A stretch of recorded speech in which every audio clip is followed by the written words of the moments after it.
So now let's just explore a few different ways of voicing that. So voicing is when you take the same notes but move them around. So another word for it is inversion. If you take your triad, you know the root position, first inversion, second inversion. You could do the same with your 4-note voicings. That would be the first inversion, second inversion, third inversion, I suppose. It's probably a good exercise to, once you start playing all these notes, you have to do the exercises, get these things under your fingers, perhaps one hand at a time. It's good to have those things under your fingers. Quite easy in C major, not so easy in G flat major, or I guess I was doing the 2 chords, so that would be A flat minor.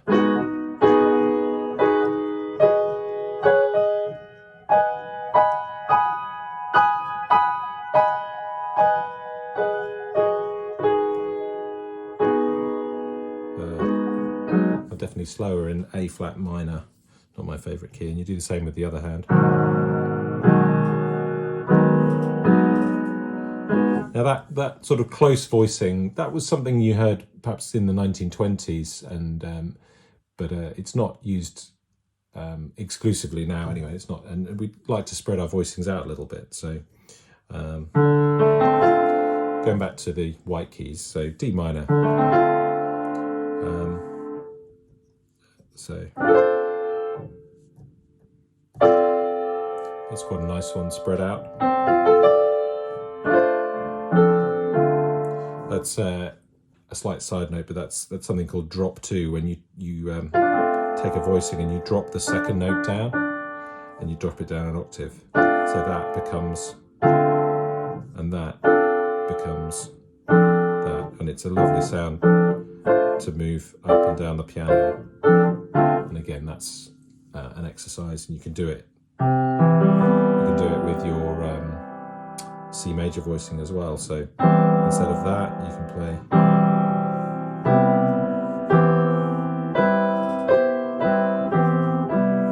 That's a really nice way to play.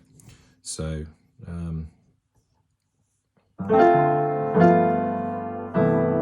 can play a 10th is a really nice. You can reach it as a nice interval to play. I played the major 7th and the 6th together there. If you can get some 4ths in there, that's really nice. So that's a C major voiced with the root, the 3rd, and then I've gone up in 4ths. The 3rd, the 6th, the 9th, the 5th, and the tonic. So sort of 4th voicings came really popular all of a sudden in about 1959 when Kind of Blue, the album Kind of Blue, came out by Miles Davis, and then people took it on from there. With the D minor, again, you can play a 4th voicing. Got an extra note in there, that G, which is the 4th, or the 11th as we might call it. We call it the 11th because it happens if you build the thing in thirds. You've got root, 3rd, 5th, 7th, 9th, 11th. So, but you can put that 11th down here. So you can either play that, stacked thirds like that, or you can play it in 4ths. Or you can play.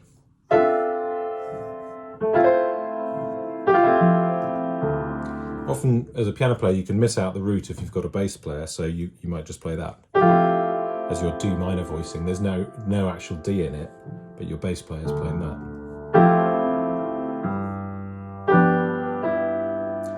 You can put in that E there on the G7. That's a 13th because it would be.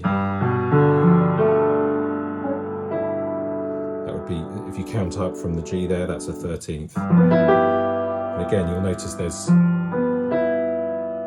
those lovely 4ths there again. This is an augmented 4th, but it's still a 4th. Put another 4th on the top there. Put another 4th on the top there.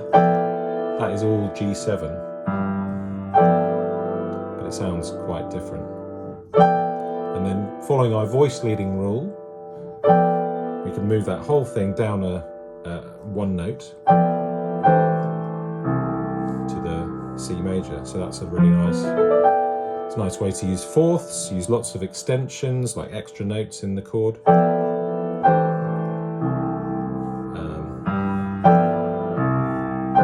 So that's sort of voicing I would use if I had a bass player, because I can't play all of these notes and the bass notes.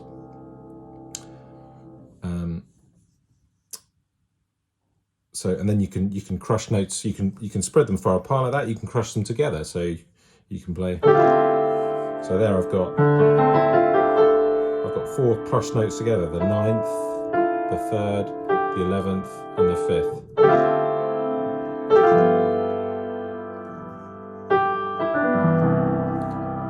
Okay.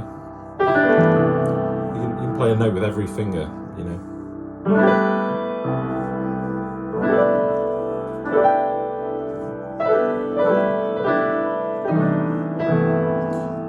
Quite easy in C major. And then we get into some variations. So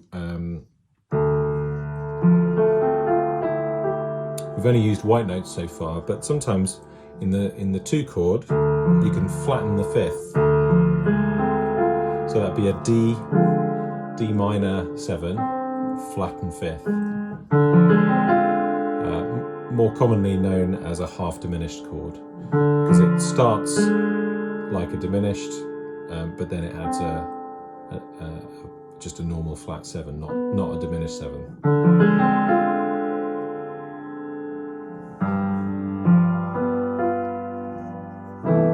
So it's a little bit different sound from the normal 2 chord. That's the normal 2 chord, and then this is the 2 chord with the flat 5. Now, I was talking about tension and release earlier, or the sort of direction a note wants to go. That black note doesn't belong in this key, really, but you can have it for a while as long as you resolve it by the C major. And that principle of voice leading there is helping us out. As a sort of rule of thumb, any chromatic movement in jazz harmony is allowed. So you can play any note as long as, even if it's totally wrong, as long as you resolve it to one that fits. And there's usually one that fits a semitone away.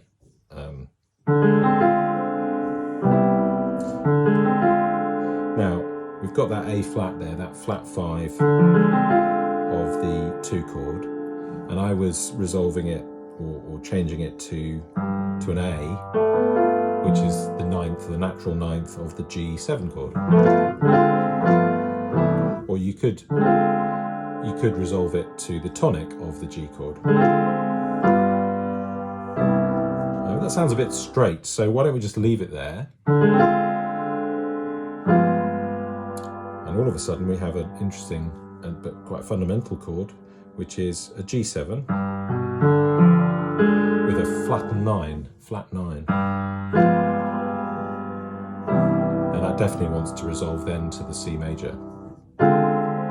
So that flat 5 of the D minor chord becomes the flat 9 of the G7 chord, and then resolves either to a G, the 5th of the C chord, or to an A, the 6th. Incidentally, if we do what we did earlier and we leave that C hanging, that the 7th of the D chord,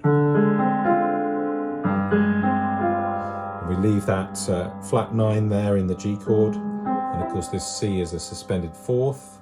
That's another nice and very legitimate chord called a G7 flat 9 suspended 4th.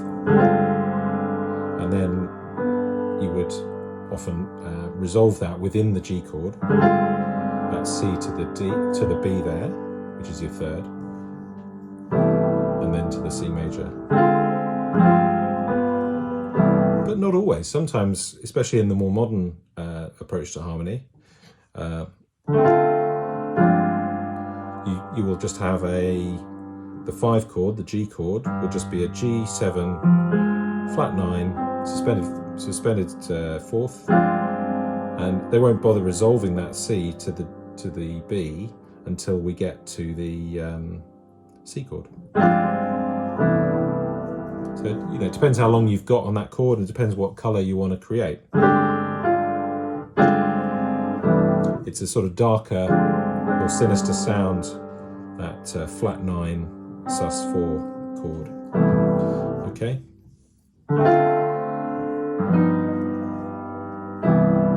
So then I just did a different variation on that. In particular, the 5 chord has got a lot of variations. So you can flatten the 9 like we just did, or you can raise the 5th. So that doesn't sound very jazzy. But someone, I don't know who, but someone in, I think, the 20s or 30s discovered if you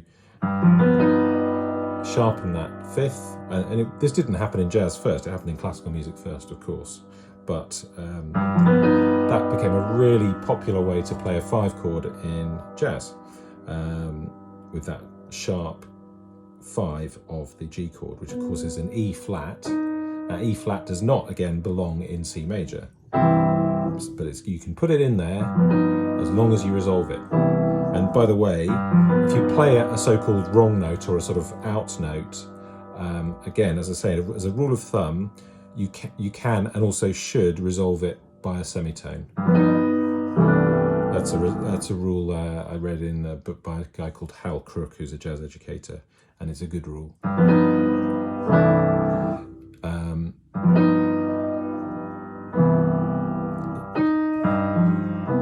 You see, it sounds a bit more dissonant when you try and resolve it to a note that's in the right key, but that's a distance away. If you resolve it by a semitone, it just sounds easier on the ear, really. It makes more sense because of that voice leading principle.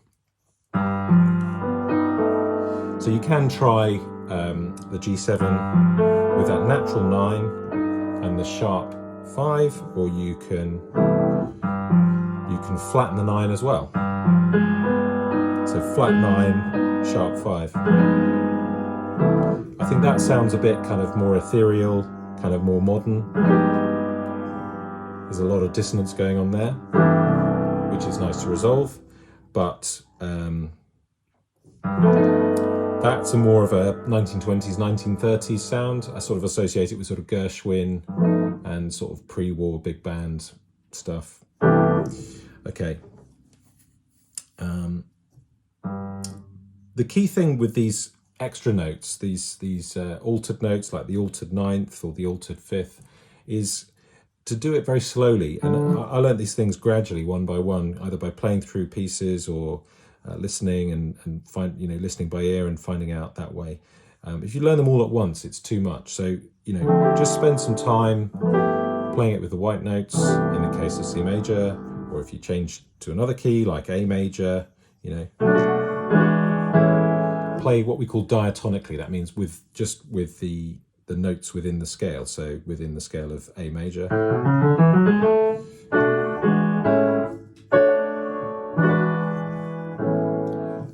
Just playing diatonically. Do that before you start flattening the 5th of that 2 chord. I'll go back to C major.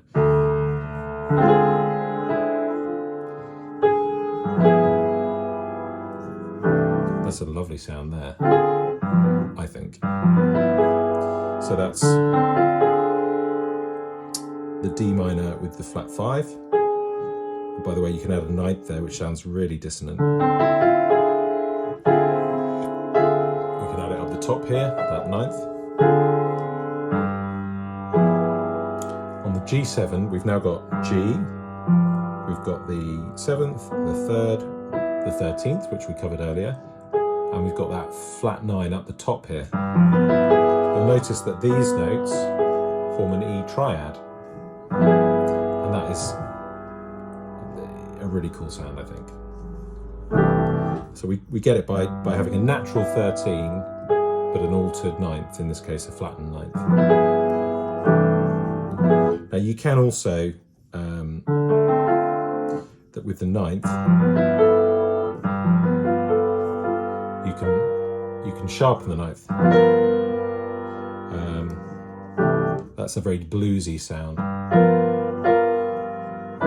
and it can go there.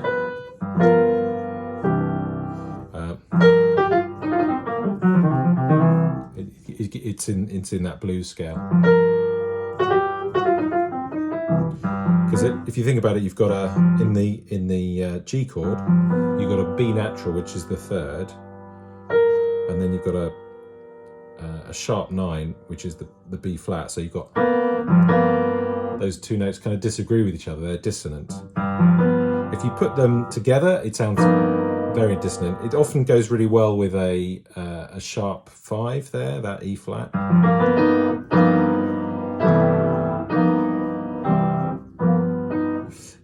If you put them together like that, you've got that major 7th. That's a very clashing dissonant interval, but it seems to soften it if you make it into 2/4 like that, an augmented 4th and a normal 4th. And if you put that sharp 5 in again, it sounds much more normal and acceptable. So that's a really common voicing. It's also a common like improvised line.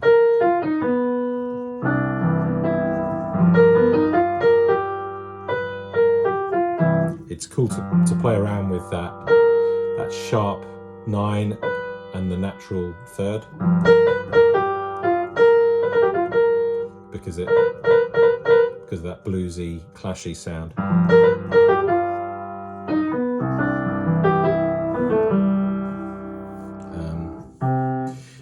It's only fair when we're talking about alterations we can make to that 5 chord. I mean, we've played around with the 3rd, we've made that into a 4th.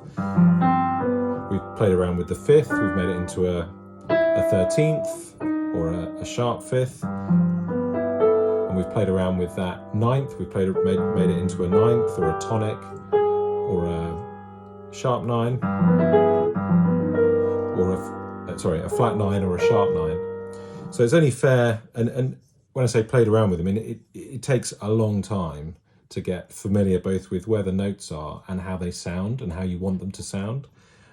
We shouldn't just be randomly pronking down combinations of these notes. We should know how they sound, and you can only mean what you play if you know how it's gonna sound. So you have to spend time at the keyboard just doing loads of this.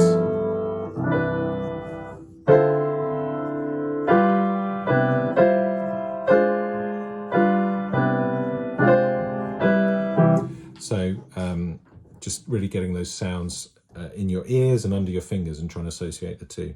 Now, I was about to say that it's only fair that we show some variations on that 1 chord, because I've been playing the same voicing for about 10 minutes. Okay, so on the 1 chord, as I said, you can play any of the white notes really, except for the F.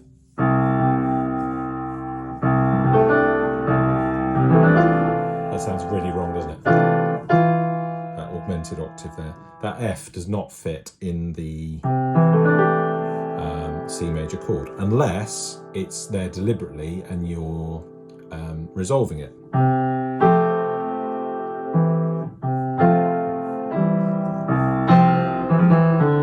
As a kind of baroque ending to a piece. In fact, in the first video, I think we looked at playing an F triad resolving to a C triad.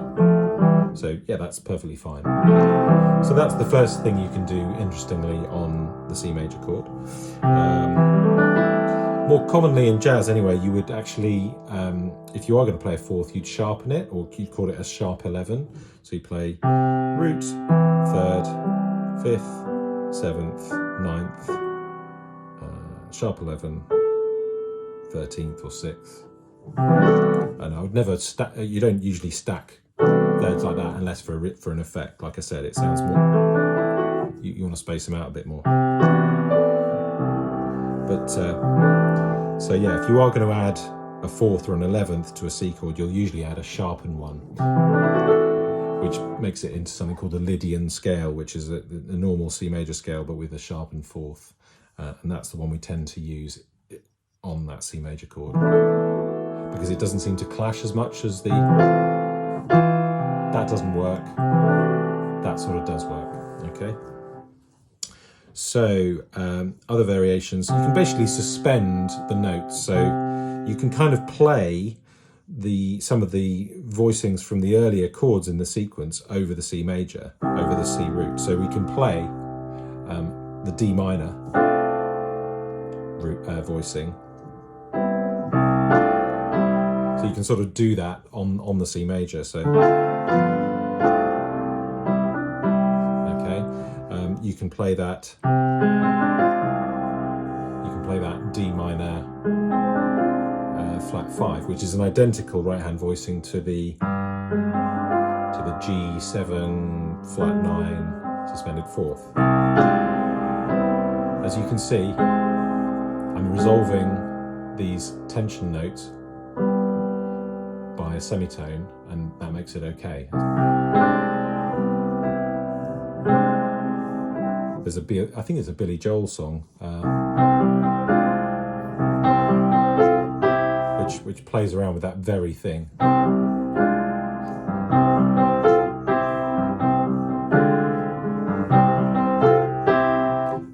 Just the Way You Are, it's called. Okay. So where was I? Yeah. Another thing you can do is you can do that. The sharp, the flat 9 voicing from the G7, flat 9 dominant 7th. You can do that over the C.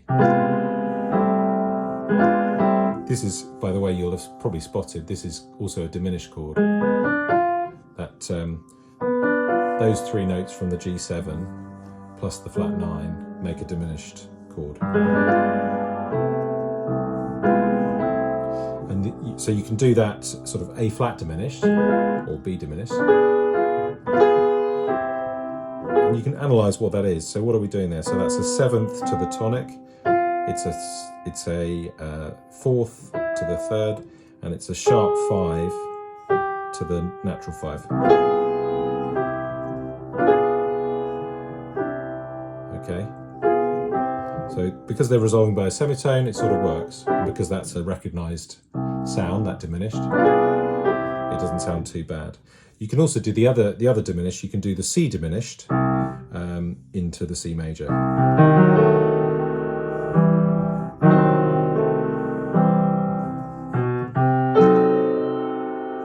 And again, you can see my fingers moving by a semitone from that F sharp and E flat to where they should be on the C major.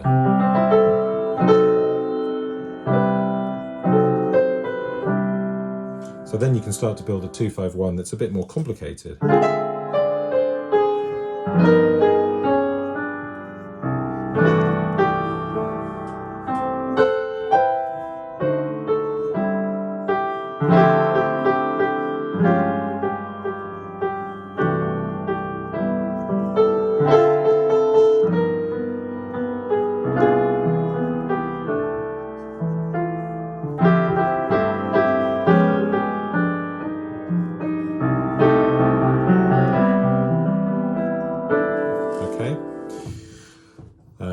The other variation I forgot on the 2 chord, so going back to the 2 chord, we did a flat 5, minor flat 5. The other variation, you can make it into a D7, so you can sharpen that 3rd to a major 3rd.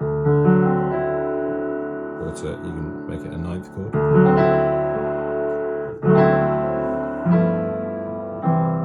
Okay. And that introduces a nice, another nice chromatic movement from that F sharp down to the F, the 7th of the G chord, down to the E, the 3rd of the C chord.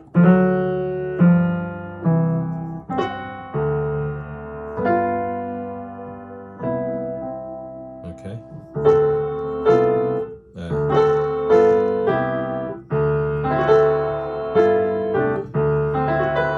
Because if you make that D minor into a D major, dominant 7th, course, you can do all the things to that chord that you did to the G7 chord. You can add a ninth any way you like. You can add a 13th, which is the B. You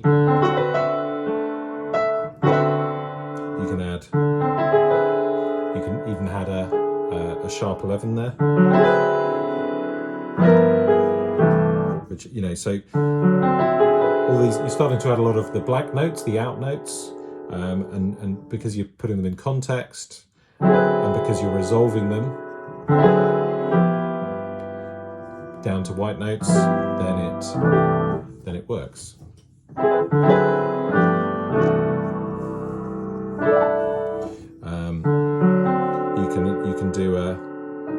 You can do a flat 9 on that D7 chord. You can do a sharp 9 on the D7 chord.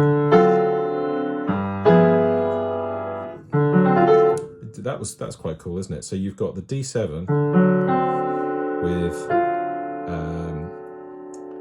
a sharp 9 and a natural 5th, and as it happens, I move that whole voicing just down one semitone, and I've got a G7 13 flat 9, which we showed you earlier.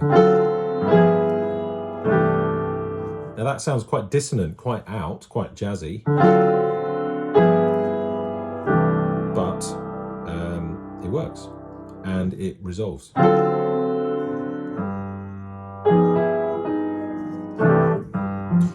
It sort of brings me on to a subject I've been trying not to cover yet, but it's unavoidable really, which is that you can actually substitute that G7 chord in a 2-5-1. You can substitute that for what's called a tritone. So the note 3 tones away. So there's your G, and 3 tones away is 1, 2, 3 is a D flat, or more commonly in England called a diminished 5th or augmented 4th.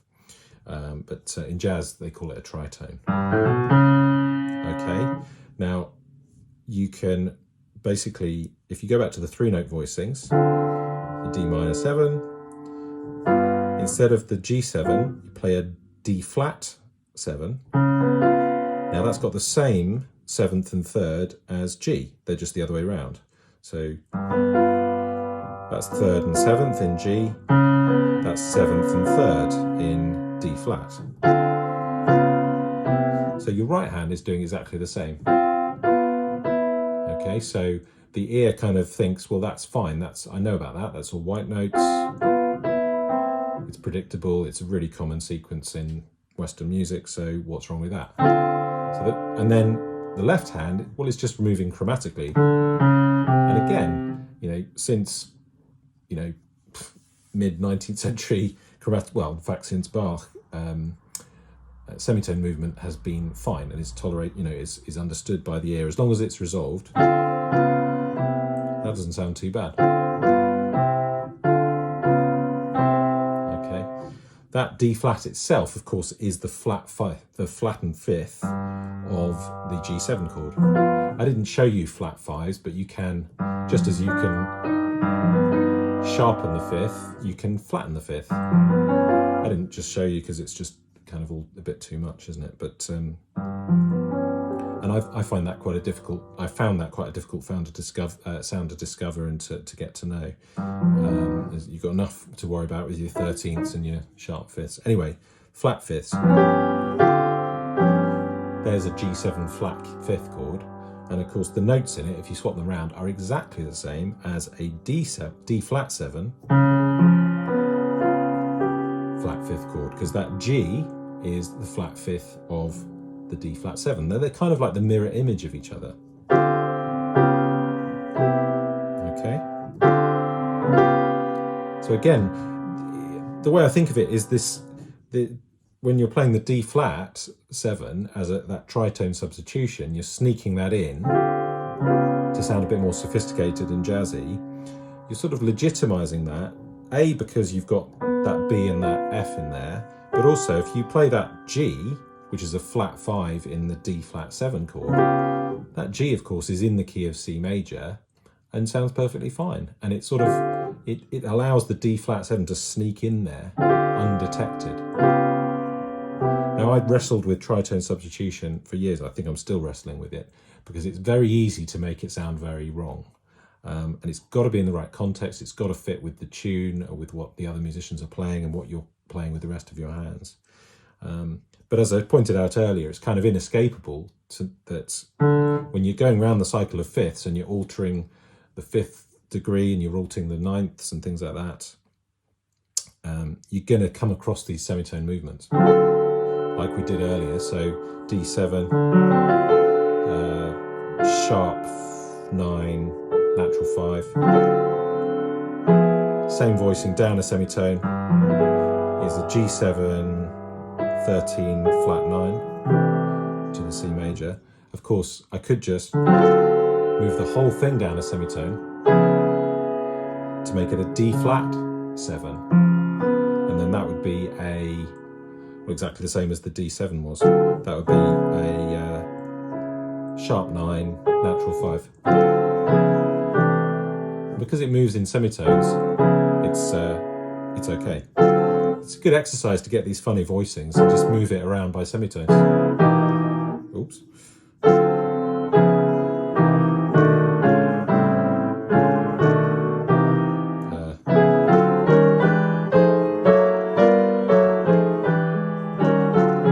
It's quite a hard one, this one, because you're kind of playing in two different keys. That's D flat major and that's E major, so it's quite hard because your hands don't naturally play different things.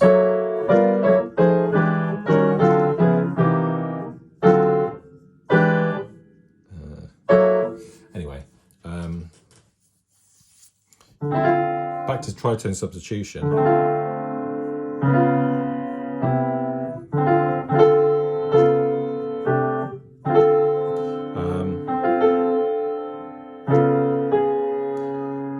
So you can play that tritone D flat. You can either play it, if you play it with the natural fifth and the natural 9, like that, that's the natural 9th, that's the natural 5th, or indeed, that's the natural 13th. Do you remember that voicing from earlier?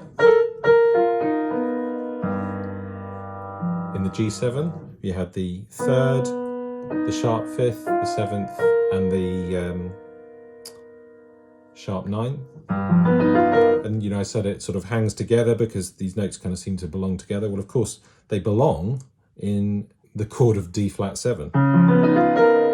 And like I said, they're a mirror image. So then they're the 3rd, 7th, natural 9th, 3rd again, 13th. So that's either a D flat 13th chord, or it's a G sharp 9, sharp 5 chord. And they both work in a 2-5-1 in C major.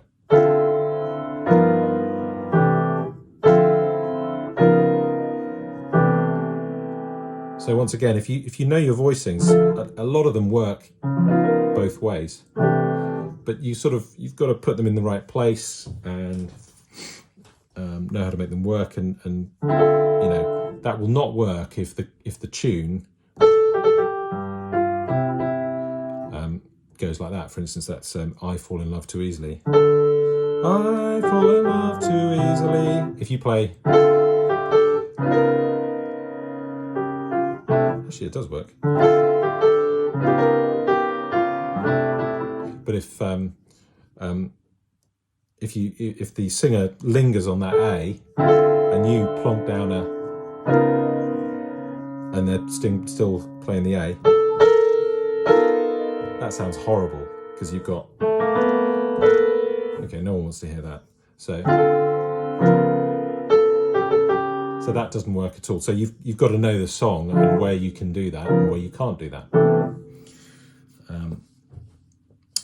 You can also tritone substitute the 2 chord. So the tritone away from the D minor is the A flat.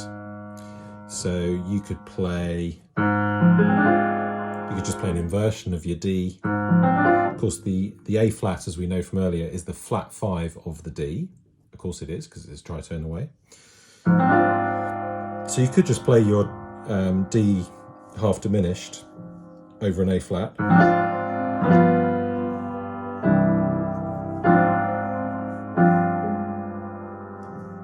You could keep that A flat ringing and make it into a G7 flat 9 sus. You notice that this voicing is the same whether we're playing it with a D in the bass, whether we're playing it an A flat in the bass, whether we're playing it a G in the bass. It's got different names in all these contexts, but it's all the same chord, functionally and harmonically. And remember earlier I said you could even do it over a C as long as you resolve it. So anyway, if we try substituting that 2 chord, we can play an A flat there, then a G7, and then a C major. Or we could make, more commonly, we would we could make the A flat into a major 7. So A flat, major 7, 3rd. I'm going to put a 6th in there as well because you get those nice 4th intervals again.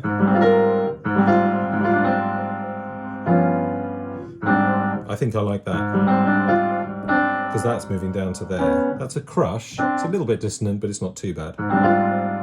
And then, so then I'm moving it to the G7 with a 3rd and a flat 5. Okay, that sounds quite nice. Or you can make the A flat into a 7th chord, a natural 7th chord. You wouldn't alter the 9ths and the 13ths on this. You just play, because of course they're already black notes. They're already altered. So if you alter them back to white notes, it doesn't really work. So you would play an A flat 7, 9th, 3rd, 13th. That would be called an A flat 13th. Again, so that works, doesn't it? Because that leads by a semitone. In several of the notes are moving by a semitone to the G7. So instead of 2, we're going flat 6, 5, 1. Now, you can tritone substitute both the 2 and the 5. That sounds kind of crazy because it's almost like you go into a different key. You can even play an A flat minor. That's an A flat minor simple voicing to the D flat 7. So that sounds like you're changing key. Well, you are changing key. Now to do both the 2 and the 5 like that to there, the band really has to know what they're doing and that you're going to do that. It's got to fit, otherwise it can sound very bad. If you do that under a singer or something like that, it won't go well unless you really know where to do it and how to do it. But it's when you're just playing for yourself in a piano solo, you can totally do that. It sounds a bit out, but it sort of sounds outside the harmony but inside the harmony, and I've shown you why these tritones work, or I've shown you a little bit of why they work. Okay, that's probably enough on the harmony of 2-5-1s for one 39-minute long video if you made it through all of it. Okay.